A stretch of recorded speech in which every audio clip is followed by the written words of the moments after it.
Now at 5, authorities in Ottawa County search for inmates who escaped from the county jail.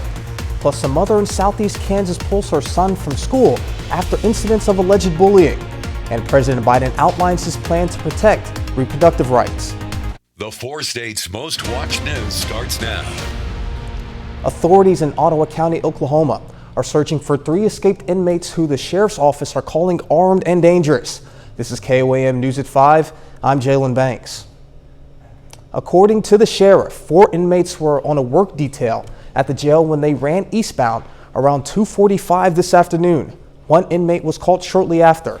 3 still remain at large. Those inmates are Daniel Zajacek, Tyler Tavis, and Buck Martindale. Again, authorities say all 3 should be considered armed and dangerous.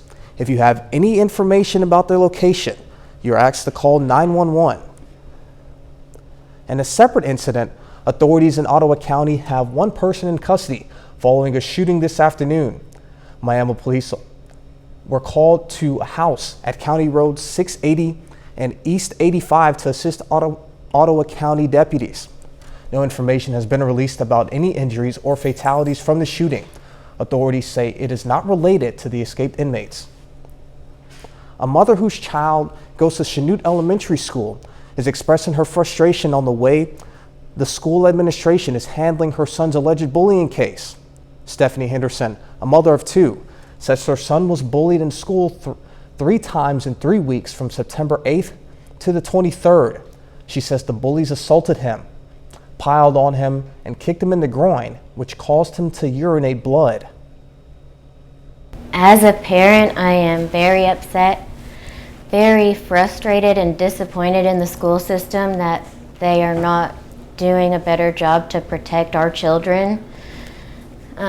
One of my main concerns, since the school wants him to come back and they're not making any changes to protect my son, is I don't trust that they will.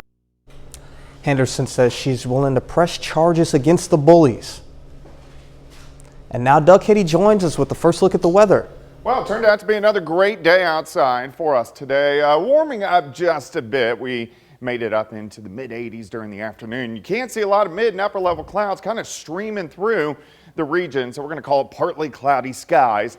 As we go through the evening hours, we have a weak cold front to our west, and that's what's spawning up those showers out across western parts of Kansas. That may even give us a couple little sprinkles late tonight into tomorrow morning, but most of the evening looks fine. Most of the overnight hours look fine as we drop back through the 60s into the 50s. You can see the clouds kind of thicken up a little bit late tonight with a random spotty shower by morning. Temps look pretty good. 82 in Carthage, 83 in Welch. Iola is sitting at about 83 degrees. Through the evening, slide back through the 80, 70, 66 by 10 will drop off to about 56 later on tonight. We do have some rain chances. We'll look at that here in just a bit. The city of Pittsburgh now has some more color. Volunteers with Pittsburgh Beautiful today planted fall mums around town. The locations include the 20th Bypass Welcome, the East 4th Street Welcome, Walnut Island, and the corner at Miners Memorial. Organizers say the flowers add a little life to areas of town that people see often. Folks drive, especially through downtown Pittsburgh, they're definitely going to notice our big, beautiful concrete urns, and they're always filled with seasonal color, seasonal greens. Even at Christmas, they're filled with greenery and bows. The volunteers planted a total of 61 flowers today. The Supreme Court heard arguments this morning on a contentious case involving voting rights in Alabama. At issue is a Republican-drawn congressional map which consolidates the majority of black voters into one district. In January, a lower court ruling found the new map likely violated the Voting Rights Act. Alabama is allowed to proceed with its new map for next month's elections, but the High Court's ruling in this case could affect future elections in states across the country. President Biden unveiled new actions to protect access to reproductive health care during a second meeting of his task force in reproductive care. The announcement came 100 days after the Supreme Court's landmark decision overturning Roe v. Wade. Skylar Henry reports from the White House. We're not going to sit by and let Republicans throughout the country enact extreme policies. 100 days after the U.S. Supreme Court overturned Roe v. Wade, the Biden administration unveiled new steps to protect reproductive health care access, especially on college campuses. Access to contraception should not be in question. And access to health care, including reproductive health care, is critical to the well-being and success of our nation's students. Since the ruling, Arizona and 13 other states have banned abortions at any stage of pregnancy, something the White House says puts the lives of millions of women at risk. We believe, and I certainly believe, that a woman should have the freedom to make decisions about her own body. On Tuesday, the President and Vice President Harris heard directly from healthcare providers impacted by the new anti-abortion laws. My colleagues and I have to think about whether we're going to be criminalized and imprisoned, whether our licenses will be taken away. Abortion is health care. It is our human right.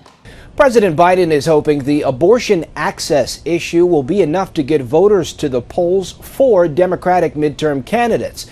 He's also calling on Congress to fully protect a woman's right to choose.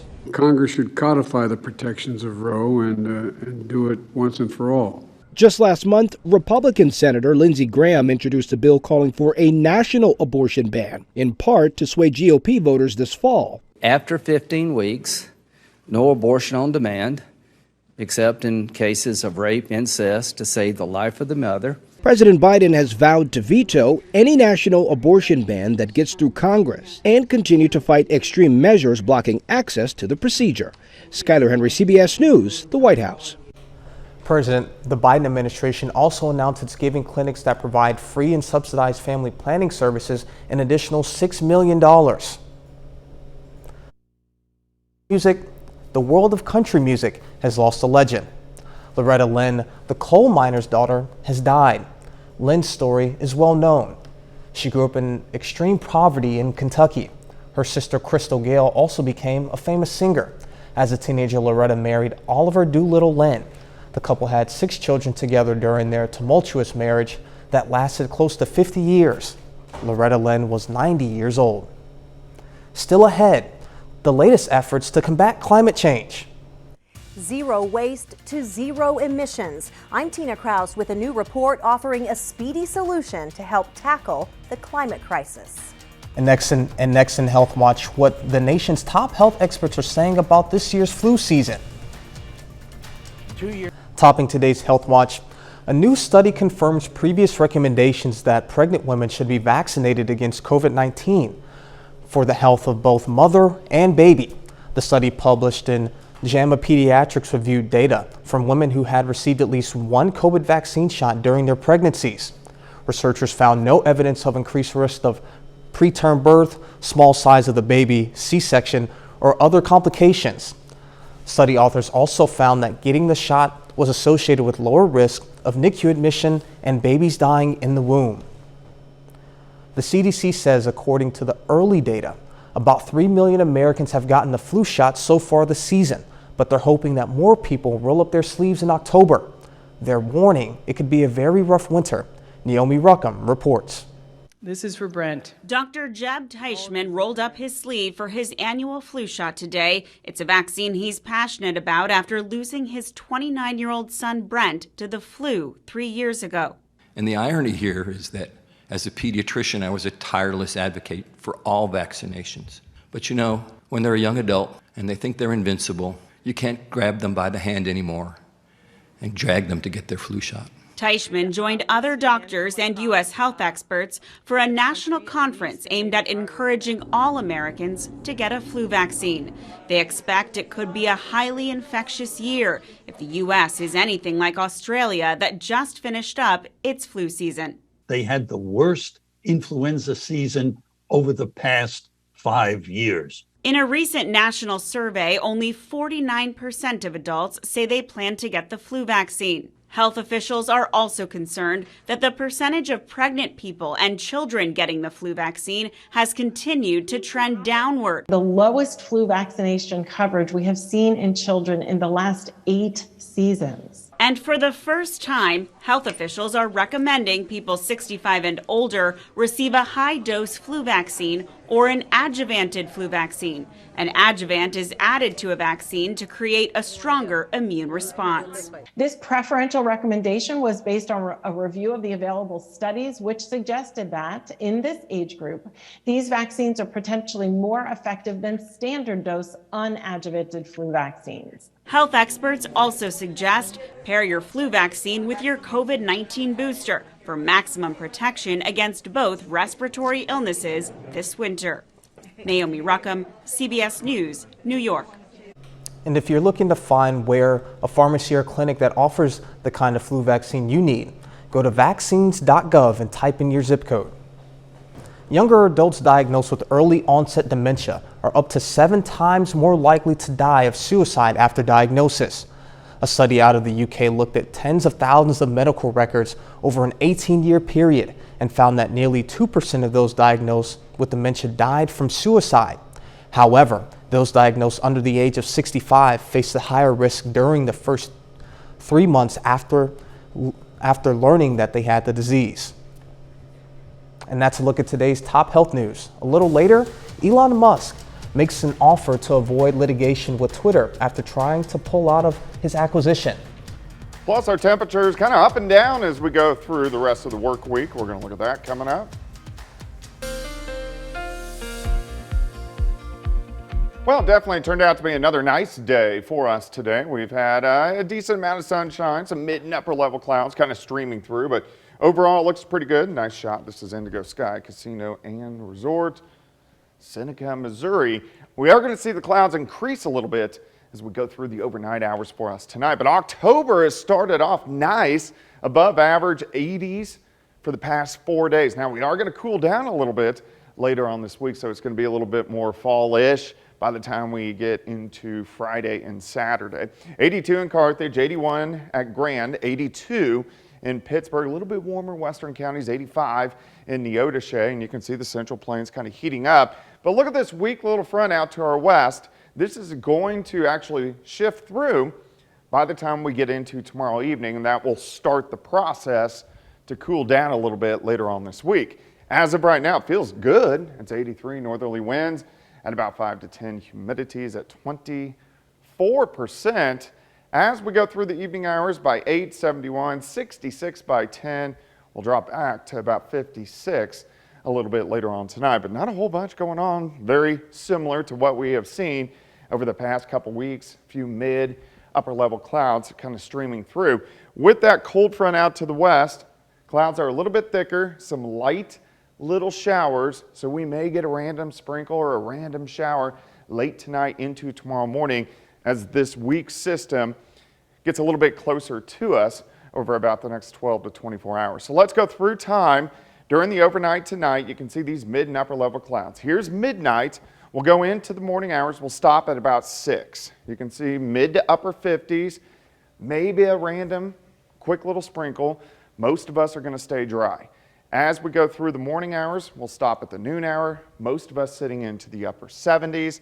Still a lot of clouds. Can't rule out a couple sprinkles or a quick little shower. As we get into the afternoon, I think most of us will go into the mid 80s once again. Here's your day planner. 57 to start, 78 by noon, high temp into the mid 80s. By 5, we'll be sitting at about 83 degrees, about 83 in Parsons, 84 in Grove, Stockton, about 84 tomorrow afternoon. As we get into tomorrow evening, the clouds will start to break up. We'll start the day on Thursday, mostly sunny, and the cooler air is going to lag behind a little bit. So we're still going to go into lower 80s for highs on Thursday, and then a secondary front will shift in by Friday morning. And this is what's going to drop our temperatures back by the time we head into Friday and Saturday. In fact, it's going to be fairly comfortable. Look at this.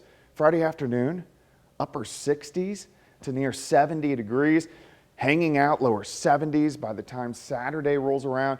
Can see some showers popping up out to our west, so we'll start to throw in at least slight chances for rain by the time Sunday rolls around. Again, tomorrow, random sprinkle, random shower. Most of you will stay dry. 85, 82 Thursday. Look at Friday, 69 Overnight low down to 45, 72 Saturday. Saturday is going to be spectacular. And then we climb back into the 80s, some rain chances early next week. I know I don't speak for all of the 4 states, but I'm sure I speak for most. That 7-day looks awesome. Yeah, it looks pretty good. I'm not complaining. Yeah, I'm certainly looking forward to that, especially Friday and Saturday with football season rolling. Definitely some good weather to go out there and watch some ball. It'll be nice, for sure. All right, thank you, Doug. And coming up, changing the way we deal with waste. But first, we honor a local veteran. Larry Highfield served in the Marines from 1964 till 1968. He earned 3 Purple Hearts as well as a Silver and Bronze Star. To Marine Larry Highfield, we thank you, our 4-state hero. Topping today's Consumer Watch, Elon Musk will be following through with his original plan to buy Twitter. The Tesla CEO made the $44 billion offer in a letter to Twitter filed with the SEC. That's the original price agreed to by the 2 parties before Musk attempted to pull out of the deal. Twitter then sued Musk for backing out. If Twitter agrees to this offer, it would likely end the litigation. There were fewer places to pick up a paycheck in the U.S. The Bureau of Labor Statistics today reported there were 10.1 million job openings last month. That's down more than 1 million available positions compared to July, and the lowest it's been since June of 2021. Flight attendants will soon be getting more rest time between flights. The FAA today announced a new rule that extends the minimum mandated rest period for flight attendants from 9 to 10 consecutive hours between shifts when scheduled for a duty period of 14 hours or less. It's welcome news for flight crew unions who have been fighting for much needed rest time. A new climate report finds changing the way cities deal with waste could slash global emissions of planet-heating methane. Researchers say it's a simple solution and they're calling for worldwide action. Tina Kraus reports from London. Mountains of waste are piling up around the world, and as food rots, methane leaks from landfills. Experts say garbage accounts for 20% of global methane emissions, but if it's managed better, it could be a climate game changer. Keeping our food waste out of landfills is like that one simple trick that can actually turn things around. A new report from the Global Alliance for Incinerator Alternatives looked at waste strategies in 8 cities around the world, including Detroit. They found minor tweaks like waste separation, recycling, and composting could cut harmful emissions by more than 80%, equivalent to taking all vehicles in the U.S. off the road for a year. Sometimes the humblest, most simple approaches are the ones that we overlook, and compost is definitely one of those. Researchers say it's up to city governments to create recycling programs that work. The report maps out how zero waste campaigns can help communities adapt to the escalating climate crisis. When compost goes back into agricultural lands, it actually improves the soil, and so it can reduce flooding, it can reduce the impact of drought. And experts say reducing waste could go a long way on the road to bringing climate change under control. Tina Kraus, CBS News, London. Zero waste campaigners are urging world leaders to take strong action to better manage waste at next month's COP27 summit in Egypt. And the final check of the forecast next.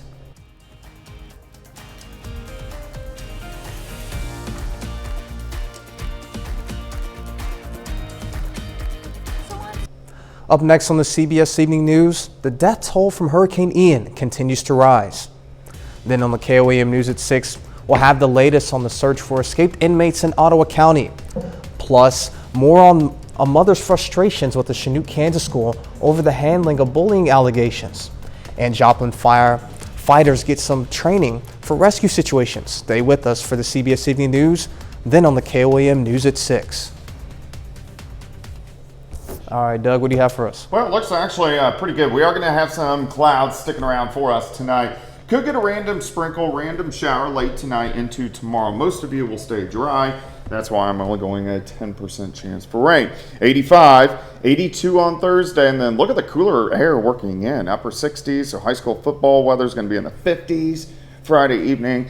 And then temperatures pretty good for the weekend. Rain chances start to sneak in by Sunday, which we need. Yeah, absolutely. So we'll take it. Those 50s are going to feel like 20s since we've had such a hot summer. I know. It's yeah. going to feel pretty good. All right.